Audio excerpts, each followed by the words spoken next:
कृपया अपने नेत्रों को बंद कर लीजिए।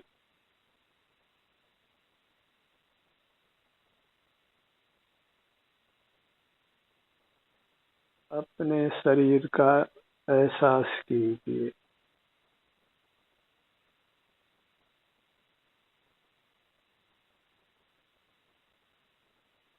इतना मात्र ही मोक्ष का मार्ग है। किसी पर का स्मरण नहीं करना है। आत्म नियंत्रण रखिए। यही संयम है, अनुशासन है, सेल्फ रेस्ट्रेंट, सेल्फ डिसिप्लिन।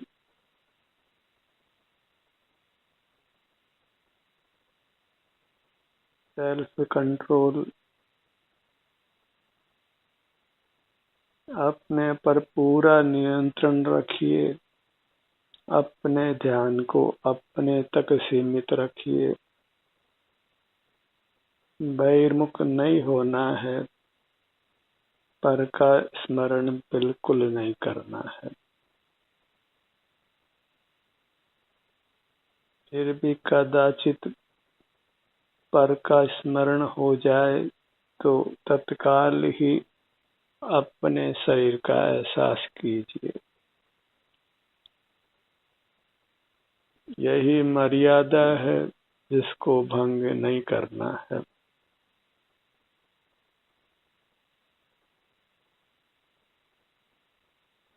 अपनी सीमा को उल्लंघना नहीं है।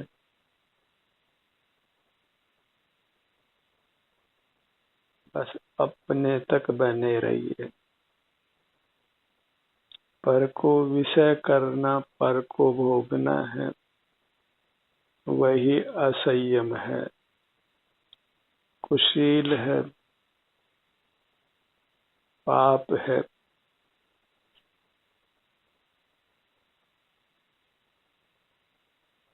अपने को अपने तक रोक कर रखिए। यदि आप चाहते हैं कि जीवन में कुछ भी दुख नहीं हो, आप जन्म मरण से मुक्त हो जाएं, रोगों से, वृद्धावस्था से, भूख प्यास सर्दी गर्मी अपयश मृत्यु आदि दुखों के अनंत प्रकार हैं। उन सब से बचे रहने के लिए आत्म नियंत्रण कीजिए। अपना ध्यान अपने अमूर्त शरीर तक ही रखिए। अपना ही एहसास अपना ही भोग करिए। अपने को ही चेतना है, उसी से हम चेतन हैं।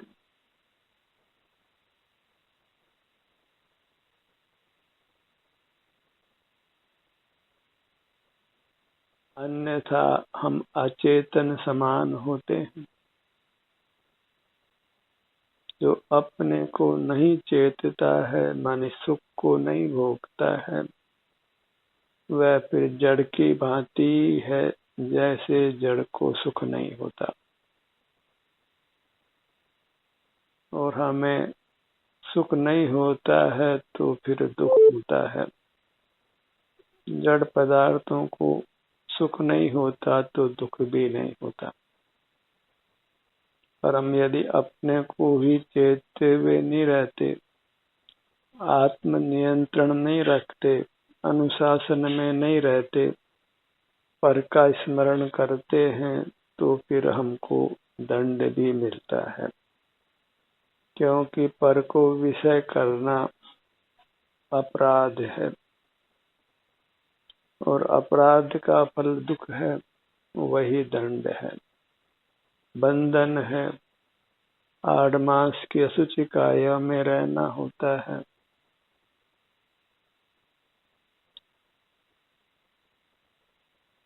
जलना कटना वधबंधन आदि दुख होते हैं।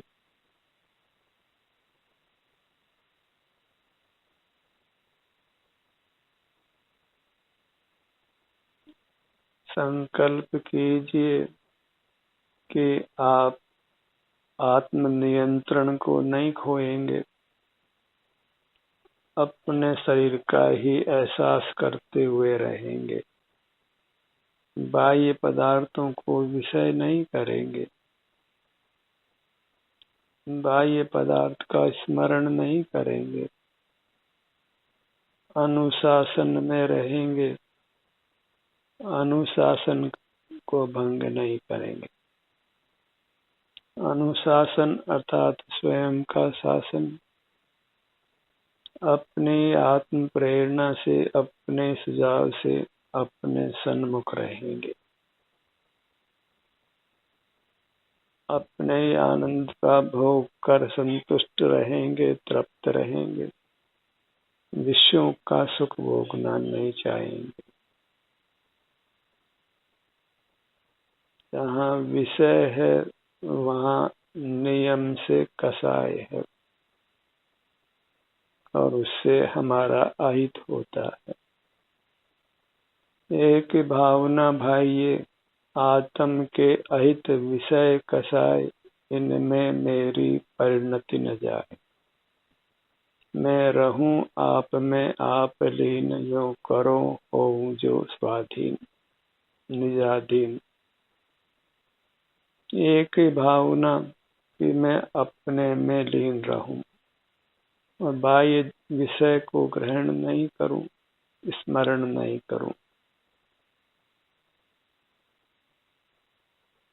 अपने नियंत्रण को बनाए रखिए, नियंत्रण को खोना नहीं है।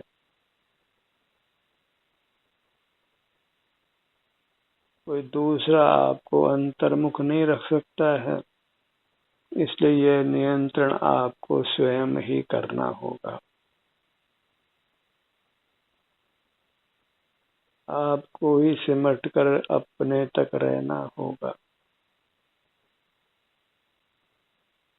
लोक में भी हमको अपने ही घर में रहना होता है, दूसरे के घर में बलात् जाकर हम नहीं रह सकते हैं। अपने अर्जित संपत्ति को भोग कर रहना होता है, दूसरे की संपत्ति को चोर कर नहीं भोग सकते हैं।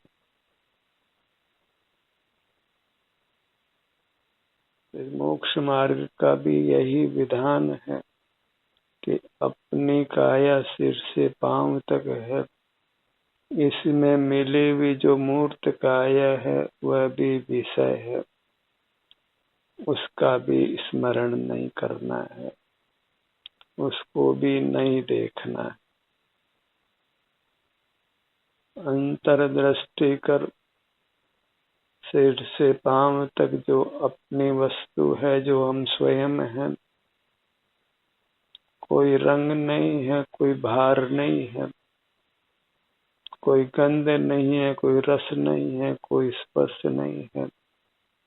सर्वांग में केवल शांति और सुख है और इसी से हम महान हैं, उत्तम पदार्थ हैं, चेतन हैं। जो सुख का अनुभव करता है उसी का नाम चेतन है। जो सुख को ही चेतता है माने अनुभव करता है। जड़ पदार्थ सुख को नहीं चेतते हैं, इसलिए वे चेतन नहीं है, अचेतन है। मैं चेतन हूँ तो मुझे अपनी मर्यादा का निर्वाह करते हुए रहना है। अपनी मर्यादा का उल्लंघन नहीं करना है। अपने को ही चेतते हुए रहना, वही अपनी मर्यादा है। विषयों को देखना जानना नहीं है, स्मरण करना नहीं है। यही संयम की दशा है। उस संयम के बिना कोई जीव मुक्त नहीं होता, एक भी अपवाद नहीं है।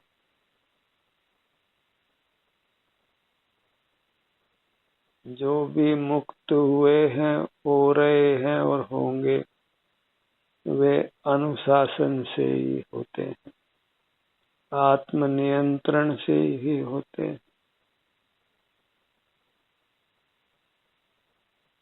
अपना अनुभव करते हुए रहते हैं, तभी परम पद मोक्ष की प्राप्ति होती है, परमात्म दशा की प्राप्ति होती है। जन्म मरण के दुष्चक्र से हम बचते हैं। और ये न्याय की बात भी है। विषयानंद को भोगना, पर के आश्रय से पर को भोगना, यह ईमान नहीं है। उद्गल को अचेतन जानकर उसके साथ व्यवहार करना, उससे सुख पाने की चेष्टा करना, यह योग्य नहीं है। और प्रकृति में यह विधान है कि जब पुद्गल को विषय करते हैं, स्थूल पुद्गल को, तो उसका दूसरा भाई सूक्ष्म पुद्गल जो कर्म संज्ञा को प्राप्त है, कर्मण वर्गणा रूप है, वह फिर कर्म रूप होकर हमसे बनता है। और जब उसका विपाक होता है, उस समय वह बिना फल दिए रहता है, तत्काल ही उसका फल नहीं आता है। और पक्कर जब वह उदय रूप होता है, तो फिर हमको नाना प्रकार के दुख प्राप्त होते हैं।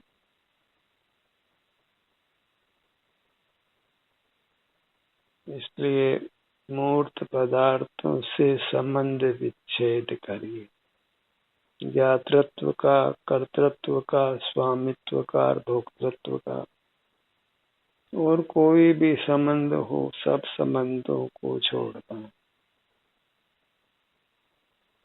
क्योंकि स्वभाव से इस जीव का मूर्त के साथ कुछ भी संबंध नहीं है, न अन्य जीवों के साथ ही कोई संबंध है। नास्ति परद्रव्य संबंध आत्म तत्वयो। इस आत्म तत्व का परद्रव्य के साथ कुछ भी संबंध नहीं है। ये महा सिद्धांत है। मोह से ही यह जीव संबंध बनाता है, और एक देखने जानने का संबंध बनाने पर फिर नाना संबंध खड़े हो जाते हैं।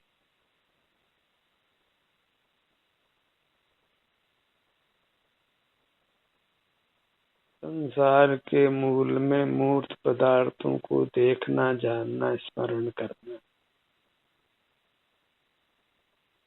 वही आत्मनियंत्रण को खोना है, शील को खोना है, चारित्र को खोना है, अनुशासन भंग करना है।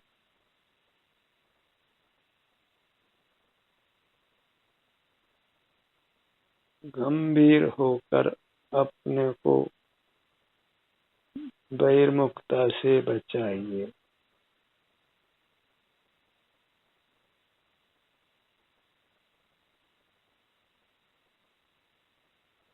आपकी मुद्रा कैसी है, अभी उसको अनुभव में लीजिए।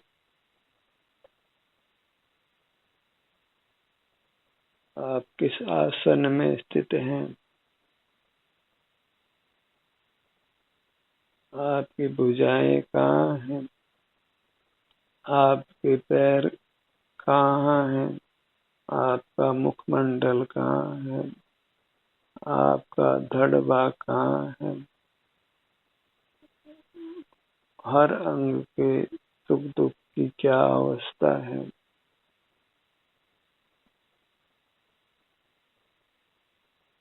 हमारा कितना विस्तार है?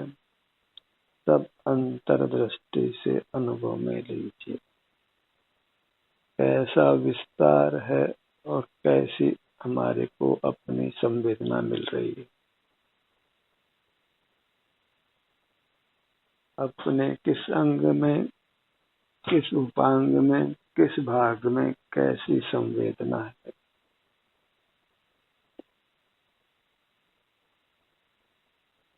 अपने घर में आप जैसी इच्छा हो वैसी केली करिए। अपने घर में माने अपने तन में, अपनी मुद्रा में, अपने विस्तार में, अपनी सीमा में। और जब हम अपना ही सेवन करते हैं तो फिर हमारी परिणति उज्जवल से उज्जवल होती जाती है, अधिक अधिक सुखद रूप होती जाती है। संसार में होने वाले नाना दुखों से हम बचते हैं और उत्तम सुख शांति का अनुभव करते हैं।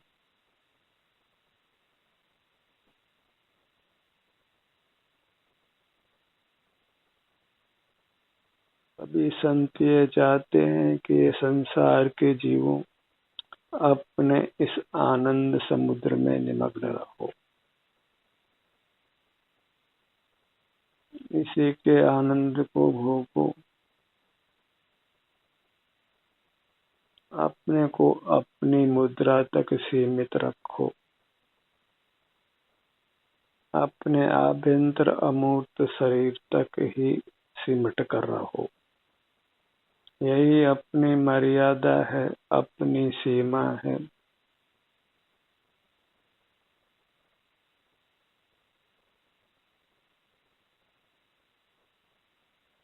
यही न्याय है, यही नैतिकता है, यही सदाचार है।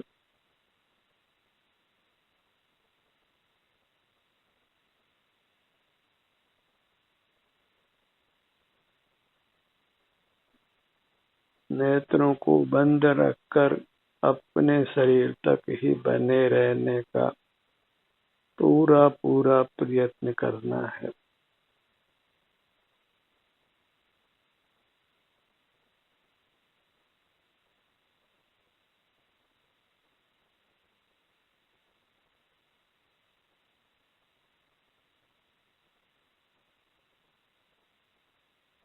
अब आप कैसे भी आस्वादन में आते हैं, आराम रूप से, वेदना रूप से, जैसे भी आपकी स्वयं की संवेदना है, बस वहीं तक हमें संतुष्ट रहना है।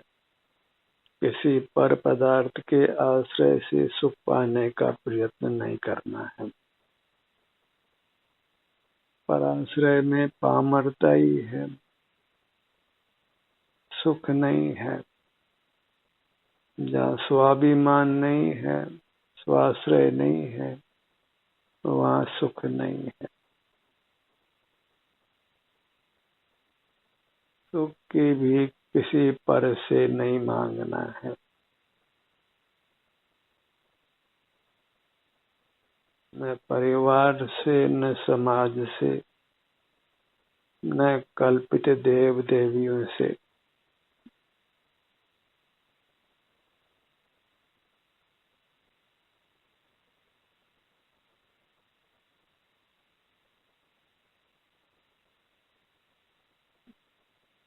मूर्त सामग्री जगत में कितनी क्यों न हो, वह हमारी मर्यादा के बाहर है।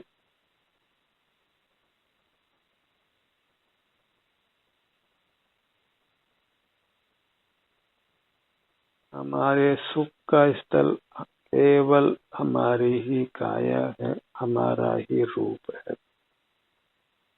इसी स्वरूप में, अपने रूप में आचरण करना है।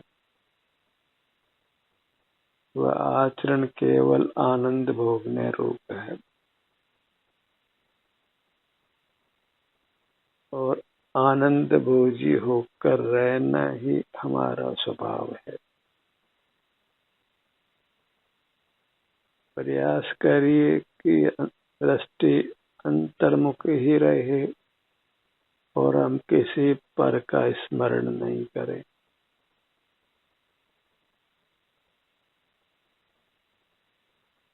नेत्रों को खुला रखने का कोई उत्तम फल नहीं है। हिलने डुलने का भी कोई उत्तम फल नहीं है, कुछ बोलने का भी उत्तम फल नहीं है।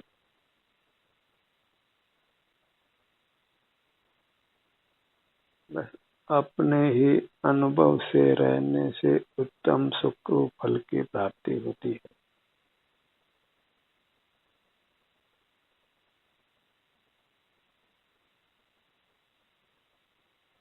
अपने धड़ भाग को अनुभव में लीजिए।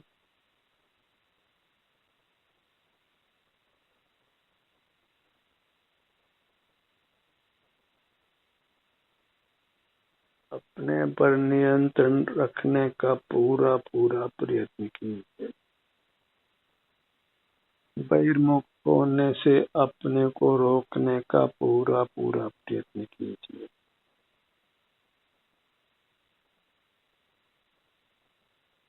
आधी और रूखी बलि सारी तो सब जाए। जितना सहज अल्पारंभ से खाने पीने को मिल जाए उसी से संतुष्ट रहिए, और बिना आरंभ किए ही आजीविका चलती हो तो आरंभ नहीं करना है, क्योंकि आरंभ परिग्रह का फल ही दुख है।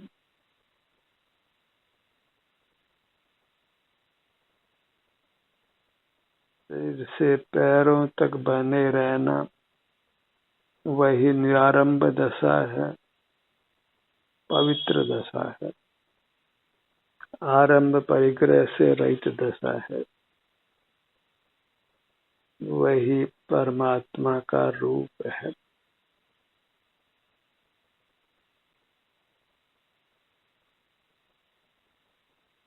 अपने मुखमंडल पर आइए।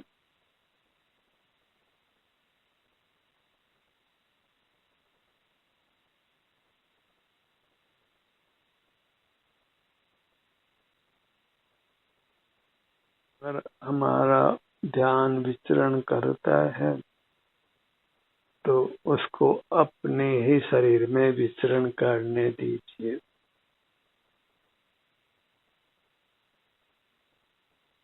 एक स्थान पर बने रहने का जबरन प्रयत्न मत करिए।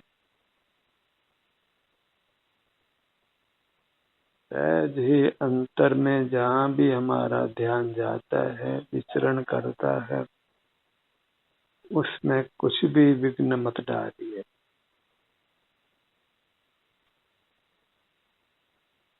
निरारंभ होकर रहना है। बाहर तो कोई चेष्टा नहीं करनी है, पर अंदर में भी कुछ चेष्टा नहीं करनी है। बस अपने सन्मुख बनकर रहना है। हमारा ध्यान अपने एक स्थान से दूसरे स्थान तक जाता है तो वह सब मोक्ष मार्ग का ही स्वरूप है।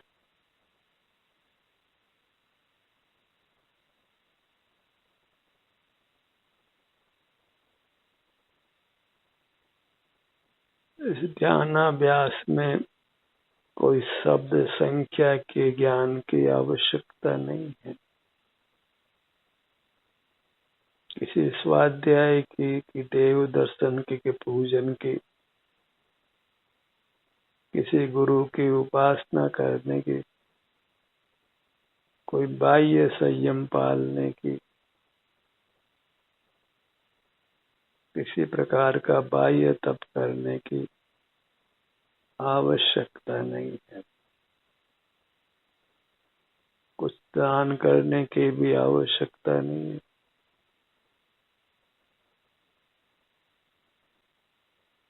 अपनी मूर्त जो अंतरंग में परमात्मा रूप है, उस परमात्मा की सेवा में ही रहिए, वहीं उपस्थित रहिए।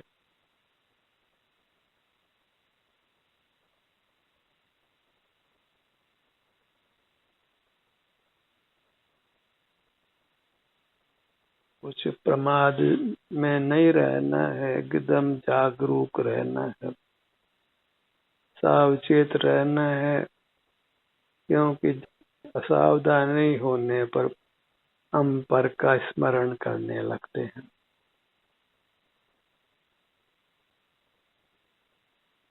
इसलिए अत्यंत सावचेत रहिए, सावधान रहिए, ताकि आप अपने सन्मुख ही बने रहें।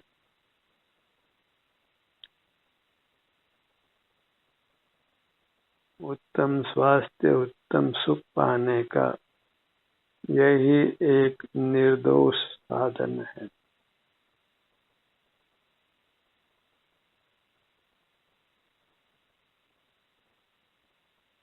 अपने ध्यान को अपनी दोनों भुजाओं पर लाइए।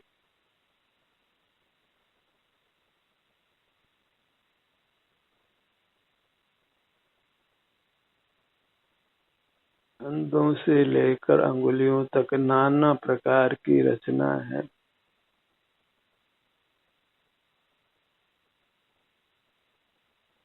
उस सारी रचना को थोड़े थोड़े भाग से, थोड़े थोड़े प्रदेशों से अनुभव कीजिए। हर भाग में जो भी आराम या वेदना की स्थिति है, उसको अनुभव में लेते हुए संतुष्ट रहिए।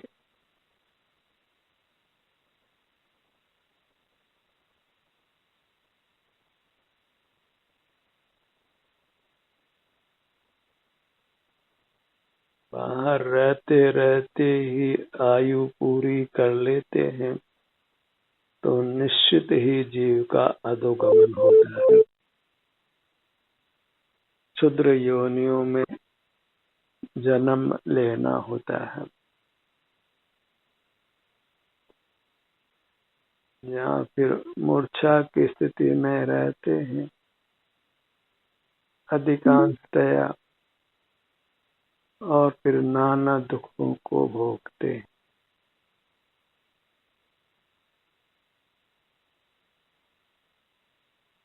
उत्तम से भी उत्तम हमको मनुष्य जन्म मिला है, तो उसमें संयम को अंगीकार करिए, और वह संयम अपना शरीर का एहसास करते हुए ही रहना है।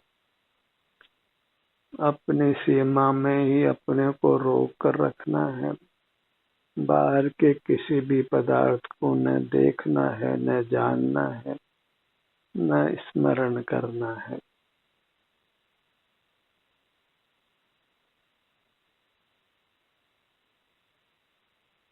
दिन प्रतिदिन अपना नियंत्रण बढ़ाइए, अपने आप पर नियंत्रण।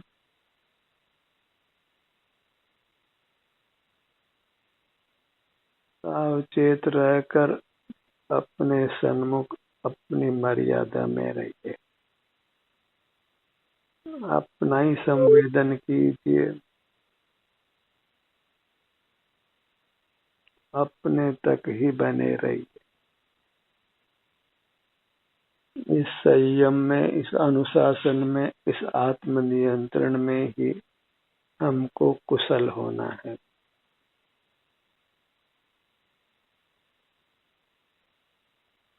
दक्ष होना है, और उस कुशलता से हमको परमात्म पद पा लेना है, उत्तम अविनाशी सुख पा लेना है, सब दुखों से अपने को मुक्त कर लेना है। ध्यान का ये सत्र यहीं समाप्त होता है। आपकी सहभागिता के लिए धन्यवाद।